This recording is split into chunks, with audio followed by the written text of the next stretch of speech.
नमस्कार, मी विकास मिरगणे. विकास नामा या डिजिटल प्लॅटफॉर्ममध्ये आपलं सर्वांचं स्वागत आहे. पुन्हा एकदा अपक्ष उमेदवारी म्हणून दाखल केलेले आणि थोडक्यात मतांनी पराभूत झालेले राष्ट्रवादीचे नेते सुधाकर घारे यांनी पुन्हा एकदा राष्ट्रवादीमध्ये पक्ष प्रवेश केला. अर्थात त्यांचा राजीनामा नामंजूर करण्यात आलेला आहे आणि पुन्हा एकदा सुधाकर घारेंशिवाय राष्ट्रवादीला पर्याय नाही हे तटकऱ्यांना सुद्धा जाणवलं दिसतंय. म्हणून त्यांची पक्षप्रवेश किंवा त्यांचा जे कार्यकर्ते आहेत पुन्हा एकदा राष्ट्रवादीत जोमाने कामाला लागलेले थेट जातोय. सुधाकर घारे सर, तुमचं अभिनंदन. कारण तुम्ही येणं हे कर्जतकरांसाठी आवश्यकता होते. काही लोकांची दादागिरी नको, मक्तेदारी नको, म्हणून पुन्हा एकदा सुधाकर घारेंची घरवापसी झालेली आहे. पुन्हा राष्ट्रवादी काँग्रेस पार्टीमध्ये आम्ही अनेक वर्ष काम करत होतो आणि मधल्या काळामध्ये विधानसभेच्या निवडणुकी झाल्यानंतर निवडणुकीच्या अगोदर मी अपक्ष निवडणूक लढवली होती आणि आम्ही सर्वांनी सामुदायिक कर्जत खालापूरमधल्या आमच्या राष्ट्रवादी काँग्रेस पार्टीच्या कार्यकर्त्यांनी राजीनामे दिले होते. परंतु आता आमच्या प्रदेशचे राष्ट्रवादी काँग्रेस पार्टीचे अध्यक्ष आदरणीय आमचे नेते सुनील तटकरे साहेबांनी आमचे सर्वांचे जे राजीनामे होते ते राजीनामे नामंजूर केलेत. आम्हाला पुन्हा एकदा राष्ट्रवादीमध्ये त्यांनी सामील करून घेतलं आहे आणि अनेक दिवस आम्ही काम करत असताना आम्हाला राष्ट्रवादी काँग्रेस पार्टीचे आम्ही राष्ट्रवादीच्या विचाराची मंडळी आहोत. राष्ट्रवादीचे विचार घेऊन आम्ही काम करणारी मंडळी आहोत. त्यामुळे आमचे राजीनामे नामंजूर केल्यानंतर आम्ही पुन्हा एकदा राष्ट्रवादीमय कर्जत खालापूर करण्यासाठी कटिबद्ध झालेलो आहोत. पण या निवडणुकीचं काय आत्मपरीक्षण वगैरे जो काही लोकांनी धोका दिला, तुमच्याच लोकांनी, नाही आज सुद्धा घरे आम्हाला आमदार म्हणून म्हणण्याची वेळ आली असती मुलाखतीमध्ये. नाही, असं म्हणता येणार नाही. आमच्या लोकांनी धोका दिला. मी अपक्ष निवडणूक लढवली होती. सर्व राष्ट्रवादीच्या माझ्यासोबत असलेल्या कार्यकर्त्यांनी माझं मनापासून काम केलं आहे. मी त्यांना मनापासून त्यांचा आभार मानेल, त्यांना धन्यवाद देईल. कारण काम करत असताना अपक्ष माणसाला 90,000 मतं पडणं इतकं सोपं नाही. त्यामध्ये अनेक माझ्या मित्रमंडळी असतील, अनेक पक्षातील काही मंडळींनी माझं काम केलं असेल. सर्वांनी काम करून मला विजयापर्यंत घेऊन जाण्याचा प्रयत्न केला. परंतु मी म्हणेल मला कोणी धोका दिला नाही. माझं नशीब कमी पडलं म्हणून मी यावेळी आमदार होता राहिलो. परंतु पुढच्या काळामध्ये या कर्जत खालापूरचं नेतृत्व करण्यासाठी, कर्जत खालापूरला खऱ्या अर्थाने एक शांततामय कर्जत खालापूर करण्यासाठी मी कामाला लागलेलो आहे. पुढची येणारी विधानसभा मी नक्की लढवेल आणि पुन्हा एकदा मी या मतदारसंघाचा आमदार होण्यासाठी प्रयत्न करेल. पुढचं विजन काय, कशा पद्धतीने पक्ष चालणार आहे? कारण स्थानिक आमदार शिंदेच्या शिवसेनेचे आहेत, भाजप सत्तेधारी आहे. एक नेता म्हणून कसं आता पक्षाला समोर कुठलंही पद नाहीये, जरी कार्यकर्ते म्हणते तुम्हाला पुनर्वसन झालं पाहिजे, कशा पद्धतीने भविष्यातलं राजकारण असेल सुधाकर यांचं?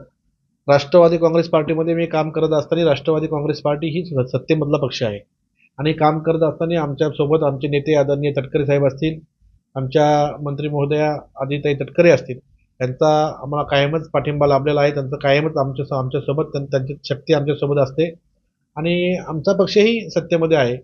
तर जितका अनेक लोक काम करतील, अनेक पक्षाची लोक काम करतील, त्याच्यापेक्षाही ताकद लावून आम्ही जास्त काम करण्याचा प्रयत्न करू.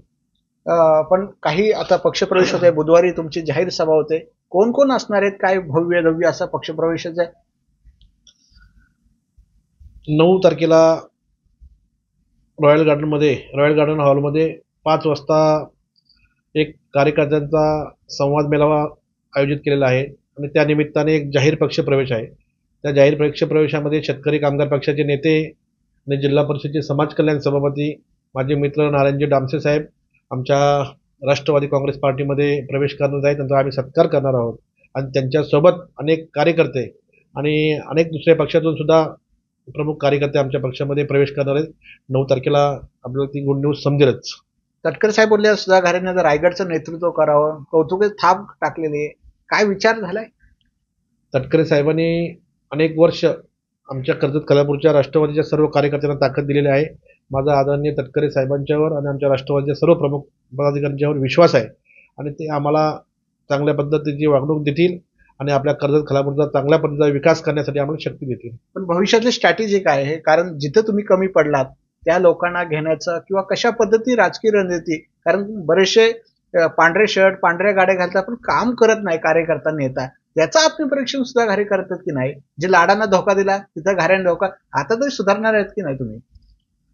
मला कोणी धोका दिलेला नाही. मी तुम्हाला तेच सांगतोय, अपक्ष उमेदवाराला 90,000 मतं पडलीत माझे डमी जे उमेदवार उभे केले होते त्यांना 3,500-4,000 मतं पडलेत. जर आपण हिशोब केला असता तर मला पडलेले 90,000 मतदान, त्यातून मला माझे डमी उमेदवार होते त्यांना पडलेले 3,500 मतदान, माझ्या ग्रामपंचायतीमधलं एक ईव्हीएम ओपन झालं नाही हे 1150 मतदान. याचा जर सगळा सरासरी हिशोब केला तर निवडून कोण आलंय हे आपल्याला मी सांगण्याच्या ऐवजी आत्मपरीक्षण कोणी करायला पाहिजे हे तुम्ही बघितलं असेल. कारण ज्या भ्रष्ट पद्धतीने ही निवडणूक झालेली आहे आणि या सर्व निवडणुकीच्या पद्धतीवर मी हायकोर्टमध्ये, उच्च न्यायालयामध्ये पिटिशन दाखल केलंय आणि जे काय निर्णय येईल तो मला मान्य असेल. ओके. शेवटचा प्रश्न, भविष्यामध्ये सुधा घारेंनी कुठल्या विकास मुद्द्यांवर निवडणूक आपलं विकास मुद्दे घ्यावे जे कर्जतकरांना अपेक्षित आहे? मी आपल्याला प्रत्येक वेळी सांगत असतो का आपल्या कर्जत तालुक्यामध्ये बऱ्याच गोष्टीचं जर बघितलं असतं तर कर्जत शहरामध्ये आजपर्यंत MSCPचा इतका मोठा प्रॉब्लेम आहे. आज एक पोल इकडे पडतोय, एक पोल तिकडे पडतोय. खऱ्या अर्थाने जे अंडरग्राऊंड जे आपल्याला MSCPची गरज आहे ती सुद्धा त्याने आजपर्यंत केलेलं नाही. ते सुद्धा आपल्याला करणं गरजेचं आहे. पेज नदीचा नदी प्रकल्प तो आपला गरजेचा आहे.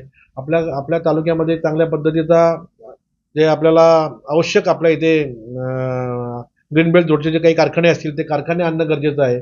जेणेकरून आपल्या परिसरामधील, आपल्या तालुक्यामधील मुलांना चांगल्या पद्धतीचा रोजगार उपलब्ध झाला पाहिजे. अशा बऱ्याच गोष्टी आहेत. शिक्षण संस्था आपल्या इथे नाही आहेत. चांगल्या प्रकारचे दवाखाने आपल्याकडे नाही आहेत. या गोष्टीकडे सुद्धा आपण दुर्लक्ष करून चालणार नाही. नुसता विकास करणं म्हणजे बाकी काय आता मी बोलत नाही, कारण का कुठला समाज त्यामध्ये दुखवेल असं मला कधीही वक्तव्य करायचं नाही. परंतु विकास खऱ्या अर्थाने जर माणसाला सर्वांगीण विकास व्हायला पाहिजे. आपल्या घरामध्ये विकास होत असताना चांगल्या मुलांना रोजगार मिळाला पाहिजे. तालुक्यामध्ये चांगल्या पद्धतीचं दवाखान्याची व्यवस्था असली पाहिजे.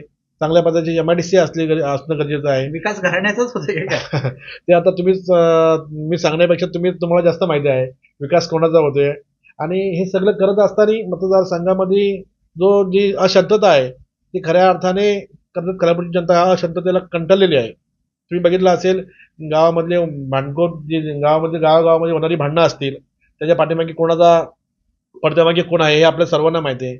मधल्या काळामध्ये पोलीस स्टेशनला आपण जातो तेव्हा पाहतो तर पोलिसांचा सुद्धा इतका दबाव आहे तर ते तुम्ही बघितलं असेल. फोन करून सांगणार याला अटक करा, त्याला बाहेर सोडा, असे जे प्रकरणं चालू आहेत ते पुढच्या लवकरात लवकर मी त्याचाही पर्दाफाश करणार आहे. तर तुम्हाला लवकरच मी सगळं मागच्या वेळी तुम्हाला सांगितलं होतं.